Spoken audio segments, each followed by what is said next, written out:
ಎಲ್ಲರಿಗೂ ನಮಸ್ಕಾರ ಸ್ನೇಹಿತರೆ. ಯಾವುದೇ ಒಬ್ಬ ವ್ಯಕ್ತಿ ಯಾವುದೋ ಒಂದು ಪ್ರಾಪರ್ಟಿಯನ್ನ ಕಂಟಿನ್ಯೂಸ್ ಆಗಿ ಸರ್ಟಿನ್ ಪೀರಿಯಡ್ ನವರೆಗೆ ಅದರ ಪೊಸಿಷನ್ ಅನ್ನು ಹೊಂದಿದ್ದಾನೆ ಮತ್ತು ಆತ ಆ ಪ್ರಾಪರ್ಟಿಯ ಒರಿಜಿನಲ್ ಓನರ್ ಏನಿರ್ತಾನೆ ಆತನ ಪರ್ಮಿಷನ್ ಅನ್ನು ಹೊಂದಿಲ್ಲ, ವಿಥೌಟ್ ಪರ್ಮಿಷನ್ ಅದರ ಪೊಸಿಷನ್ ಅನ್ನು ಹೊಂದಿದ್ದಾನೆ ಹಾಗೂ ಸರ್ಟಿನ್ ಪೀರಿಯಡ್ ನ ನಂತರ ಆ ದೇಶದ ಕಾನೂನು ಆತನಿಗೆ ಆ ಒಂದು ಪ್ರಾಪರ್ಟಿಯ ಮೇಲೆ ಓನರ್ಶಿಪ್ ಅನ್ನ ಪಡೆದುಕೊಳ್ಳಲು ಅಲೋ ಮಾಡುತ್ತೆ.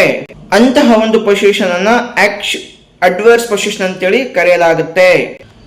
ಅಡ್ವರ್ಸ್ ಪೊಸಿಷನ್ ಅಲ್ಲಿ ಪರ್ಸನ್ ಆಕ್ಚುಯಲ್ ಪೊಸಿಷನ್ ಅನ್ನು ಹೊಂದಿರಬೇಕು, ಆ ಪೊಸಿಷನ್ ನ ಬಗ್ಗೆ ಓನರ್ ಮತ್ತು ಇತರ ಜನರಿಗೆ ಗೊತ್ತಿರಬೇಕು, ಆ ಪ್ರಾಪರ್ಟಿಯ ಮೇಲೆ ಆ ವ್ಯಕ್ತಿ ಎಕ್ಸ್ಕ್ಲೂಸಿವ್ ಪೊಸಿಷನ್ ಅನ್ನು ಹೊಂದಿರಬೇಕು, ಓನರ್ ನ ಪರ್ಮಿಷನ್ ಇರ್ಲಾರ್ದೆ ಆತ ಪೊಸಿಷನ್ ಅನ್ನು ಹೊಂದಿರಬೇಕು, ಓನರ್ ನ ಲೀಗಲ್ ರೈಟ್ಸ್ ನ ವಿರುದ್ಧ ಪೊಸಿಷನ್ ಅನ್ನು ಹೊಂದಿರಬೇಕು.